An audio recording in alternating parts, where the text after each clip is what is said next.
Για να δούμε τι απάντησαν. Για να δω κι εγώ τι ακριβώς έχει γίνει. Κλασικά Ηλίας Μπάρμπας. Την πολιτική μου ευθύνη στο μερίδιο που μου αναλογεί. Βουλιάζοντας. Σε ποιο δήμο όμως είμαι?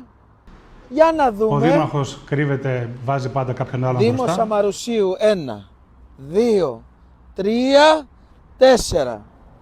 Όπως βλέπετε, Έχει φίλες πάει και φίλοι μου, σκοπίμως σε ένα σημείο αρκετά πιο μακριά, που πράγματι είναι Μαρούσι, διότι θα έπρεπε να βρει κάποια δικαιολογία.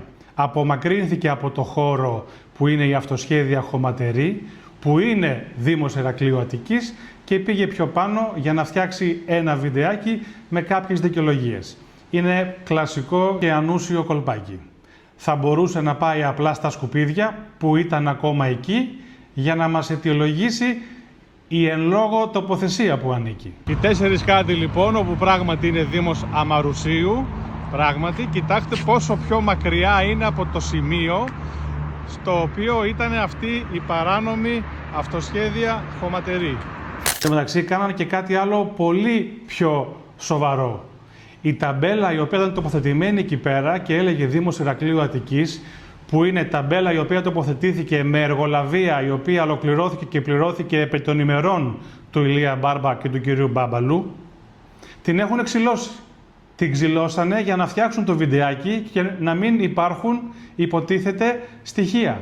Είναι πολύ εύκολο να δείτε κάποιες εικόνες που φαίνονται και οι πινακίδες και ο κάδος Ηρακλείου Αττικής. Επίσης είναι πάρα πολύ απλό, όποιος μπει ηλεκτρονικά ή στο κτηματολόγιο ή στο Google Maps, φαίνεται ξεκάθαρα τα όρια Ηρακλείου Αμαρουσίου με κόκκινη διακεκομένη. Θα ήταν πιο τίμιο να πηγαίνανε και να μαζεύανε τα σκουπίδια αμέσως, να απομονώνανε και να περιφρουρούσανε το χώρο, ούτως ώστε τόσο οι δημότες μας, όσο και περαστικοί οι οποίοι κάνουν βόλτα για να ευχαριστηθούν το πράσινο και απέναντι το Ολυμπιακό στάδιο, να μην βλέπουν τέτοιες εικόνες. Το γεγονός ότι πήγανε, ξυλώσανε την εικόνα, κάνουνε βιντεάκι αρκετά πιο μακριά στα όρια Μαρουσίου για να έχουν μια δικαιολογία, δεν τους τιμάει καθόλου. Καταλαβαίνουμε ότι είναι δύσκολη η θέση τους. Καταλαβαίνουμε ότι δεν έχουν τι να πούν. Καταλαβαίνουμε ότι ο Δήμαρχος είναι κρυπτόμενος. Καταλαβαίνουμε τα διάφορα ψεματάκια, όμως, επαναλαμβάνω, θα ήταν πιο τίμιο να πηγαίνανε, να μαζεύανε τα σκουπίδια και να δημιουργούσανε μία ευπρεπή εικόνα.